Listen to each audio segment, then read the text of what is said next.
તો મિત્રો આજે તમને બતાવીશ કે ગામડાના દેશી કાકા કેવા હોય, એમની કેવી હાલત છે. તો ચલો આપણે જઈએ દેશી કાકાને મળવા, એને એમનું ઇન્ટરવ્યુ લેવા. ચલો તો મિત્રો આવી ગયા છે આપણે પ્રોપર દેશી કાકા જોડે. કાકા હાલો, આજે આ ગામમાં તમારું ઇન્ટરવ્યુ લેવા માટે આવ્યો છું. તો તમે અત્યારે શું થોડા ફ્રી છો? હું હાવ નવરો જ છું યાર, ફ્રી જ છું એકદમ. બોલો બોલો. તો હું તમને પ્રશ્ન પૂછીશ, એ પ્રશ્નનો તમારે જવાબ આપવો પડશે, બરાબર? ના થાય? હા બોલો બોલાજી. આ તેલ લેવા આવ્યા હતા? તેલ લેવાની આ ઇન્ટરવ્યુ લેવા આવ્યા. તે આપણે તો ઇન્ટરવ્યુ રાખીએ છીએ બાબા.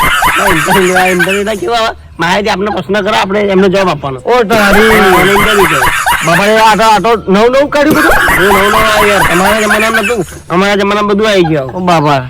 તો કાકા અચાનક તમારી હું ભગવાન આવી જાય તો તમે શું કરો? પેલા તો હું નક્કી કરું કે ભગવાન જોડે એવું કહો છે કે ભગવાન મારી જોડે આવ્યા.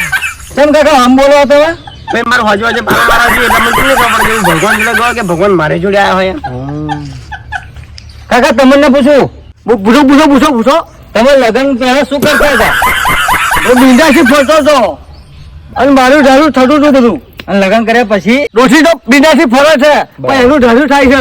પણ હું શું કરું? તમારું તો કશું કરવાની જરૂર નહીં.